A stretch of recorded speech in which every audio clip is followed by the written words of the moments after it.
tal, público que nos acompaña? Les saludamos con todo el gusto de siempre. Estamos aquí como cada semana en nuestra sección de Finanzas para Todos a cargo del maestro Víctor Hugo Galicia. Maestro, ¿cómo está? Buenos días, pues muy bien, licenciada. Aquí estamos como cada martes con estos tips, algunas recomendaciones, algo interesante y bueno, pues también el día de hoy traemos un tema que creo que va a ser de provecho para todos. Así es, un tema muy interesante y sobre todo para pues las nuevas generaciones, ¿no? Porque el tema de hoy del que vamos a estar hablando es inversiones como alternativa de retiro.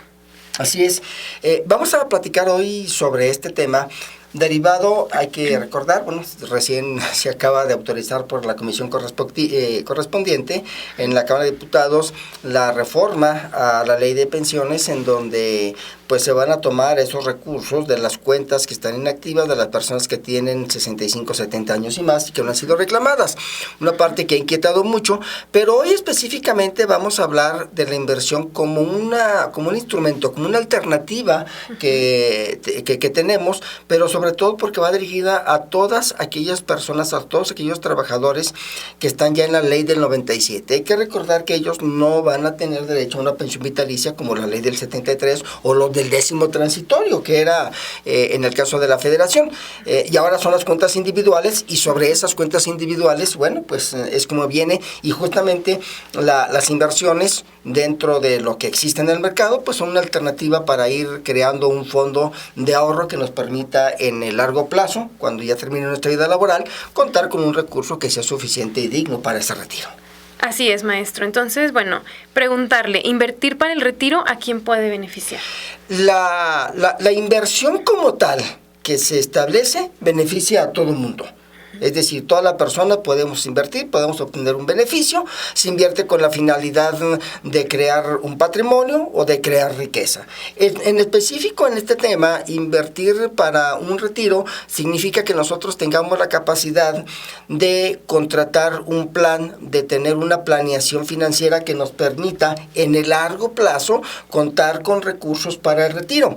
La parte fundamental de ello pues está enfocada principalmente para las personas que están en la ley del 97. Todos aquellos jóvenes, todas aquellas generaciones que ya son muy jóvenes, que ya no van a tener, entonces el beneficio específico es para ellos y que al final de cuentas, en el plazo o en el transcurso de su vida laboral, vayan haciendo una alcancía que les permita pues tener al final un recurso importante, suficiente, pero además digno para el retiro. Y va enfocado principalmente a ellos estos planes de inversión.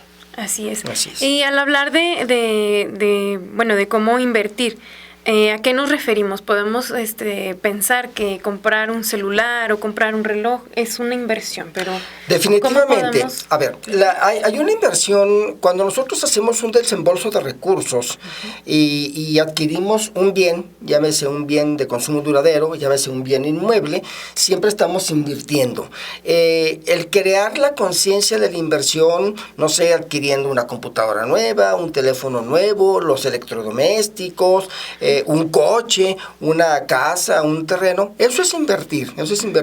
Si nosotros vemos en retrospectiva lo que tenemos hoy contra lo que teníamos hace 10 años, pues hemos visto algunos avances, algunos más, algunos menos, pero eso es invertir. Y es muy importante ir fomentando ese concepto de la inversión desde los pequeños, justamente para que cuando se llegue ya a la edad adulta, pues se tenga una visión de qué, en dónde y cuánto puedo o quiero invertir para tener y fomentar o crear ese patrimonio. Así es. ¿Verdad? Muy bien, maestro. ¿Y cómo estamos en el tema del ahorro en nuestro país? Fíjese que aquí hay un tema bien interesante y justamente esto sí quiero compartirlo con todo nuestro auditorio por lo siguiente. Observe usted bien, en el panorama del ahorro pues no es nada alentador. Los datos que hoy tenemos del INEGI muestran que el 72% de las personas entre 18 y 29 años no ahorra. O sea, no hay ahorros. Esto nos dice que solamente 2 de cada 100 personas que ahorran, 2 de cada 100 personas que ahorran para el retiro. O sea, las demás personas quizás ahorren pues, para unas cosas. Nosotros en el tema financiero siempre hemos dicho, a ver, ahorrar debe de tener un objetivo. Cuando hablamos de estos porcentajes, el 72% de las personas de entre 18 y 26 años solamente ahorra, es guardar dinero. Pero no se guarda el dinero con una finalidad. ¿Cuál es la finalidad? Pues crear ese patrimonio, incrementar esa riqueza. Si no, de otra manera, pues estamos nada más guardando el dinero. ¿Dónde lo guardas? En la alcancía o en el banco, en algún lugar. Entonces, cuando estamos hablando de los porcentajes en una población, por ejemplo, la población económicamente activa de nuestro país, de los 130 millones de mexicanos que somos, 60 millones constituimos la PEA, que es la población económicamente activa. Pero si nosotros hacemos de ese porcentaje, en donde ese 72% no ahorra, entonces estamos hablando que el 28%, ¿qué es lo que está haciendo? Y de ese 28%, ¿cuántos ahorran para el retiro? Por eso la trascendencia del tema de hoy, ¿cuántos estamos ahorrando para nuestro retiro, para nuestra jubilación? Que esa es una parte importante cuando ya revisamos las cifras, en donde dices, caray, pues ¿qué va a pasar con esas generaciones, con ese grueso de la población, cuando llegue a los 65 años? Así es. ¿Verdad? Hablamos de un porcentaje muy importante y yo creo que, bueno, esas cifras de 18 a 29 años que nos comentaba, yo creo que también habemos adultos que no ahorramos, o si ahorramos es como usted dice, no tenemos como esa meta de para qué estamos ahorrando. O sea, Hoy tenemos la generación de cristal, los millennials, ¿sí? La generación Z, la generación Y, esas generaciones no les enseñaron a ahorrar, ¿sí?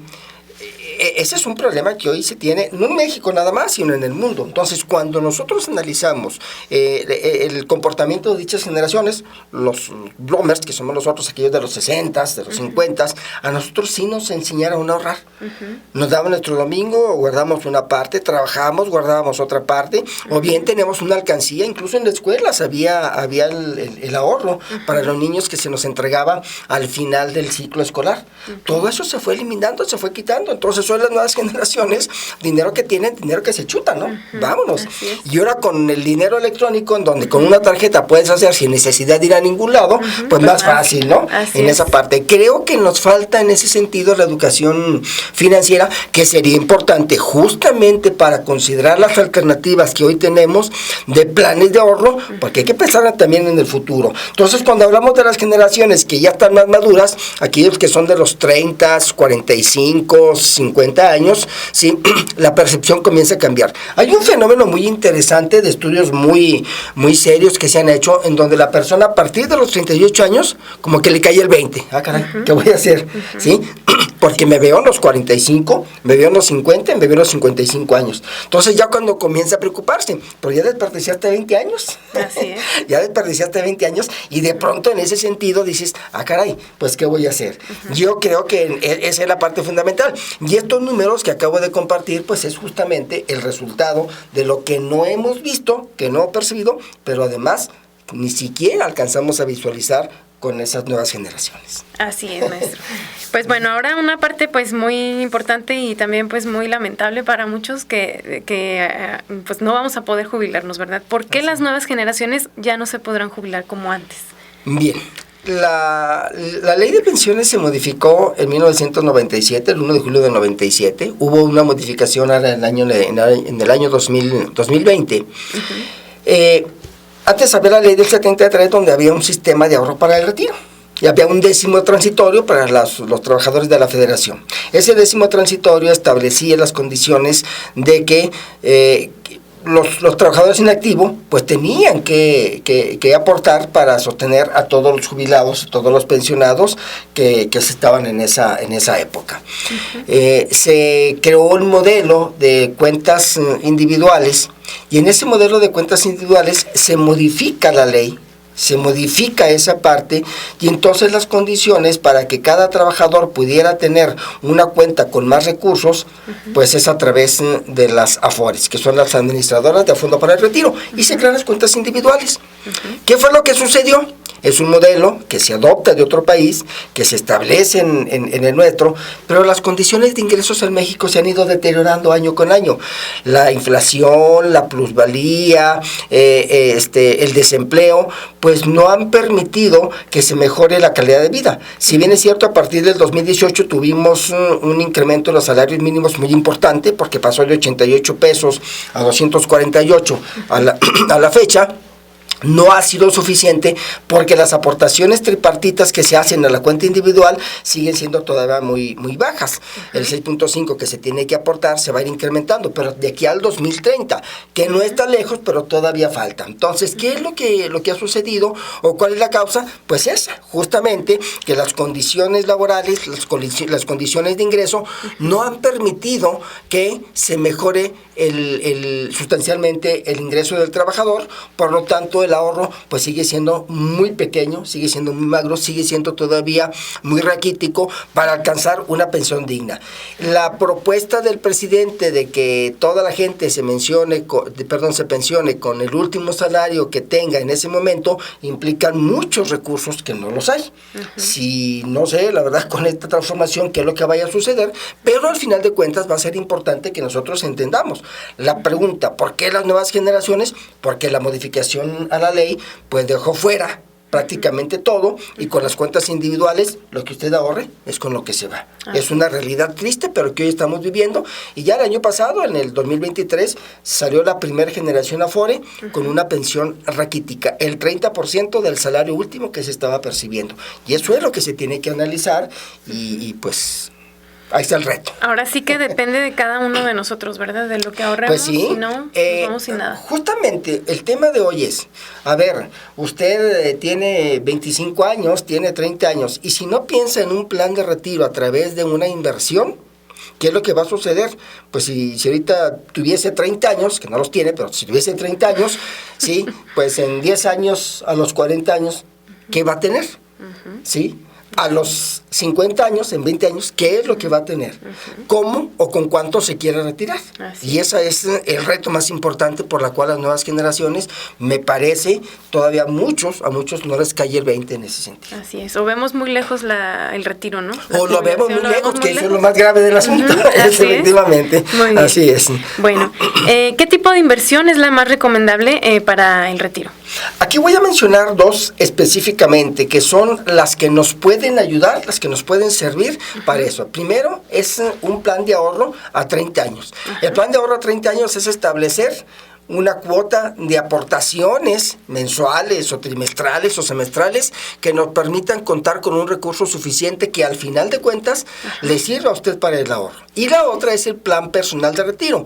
Un plan personal de retiro que puede ser, ahorita la recomendación, bueno, siempre es la recomendación que sea en UDIs, en unidades de inversión. ¿Por qué en UDIs? Porque a través de las UDIs, como están indexadas a la inflación, el dinero no pierde valor a través del tiempo. Es decir, hoy usted invierte en UDIs, la UDI el día de hoy está en 8.13, por ejemplo, ¿sí?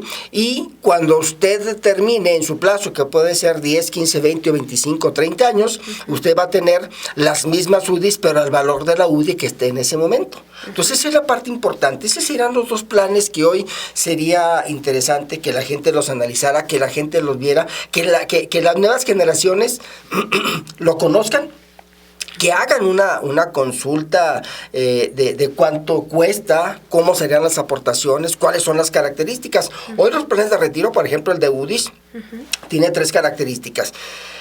Según el plazo, usted a partir del 4º año, si ya no le interesa, ya no puede o ya no quiere, se puede retirar, va a haber un castigo, pero le van a entregar una parte de recursos. 2, que lleva implícito un seguro de vida. Si en el transcurso pues fallece, los beneficiarios van a tener el derecho a ese recurso del total de lo que se haya contratado, ¿sí? Y tercero, bueno, pues que al final de la vida, o perdón, del plazo, entonces usted va a tener la posibilidad de recuperar el 100% de esa inversión, porque al final de cuentas es un ahorro que se hace, no genera rendimientos. Esto es bien importante que la gente lo entienda, no genera rendimientos, pero sí le mantiene el valor del dinero a través del tiempo. Entonces son los 2 planes de retiros que les pudiésemos recomendar. recomendar que es importante, cotícenlos, véanlos, los pueden encontrar en una institución financiera o en una institución de seguros, ¿sí?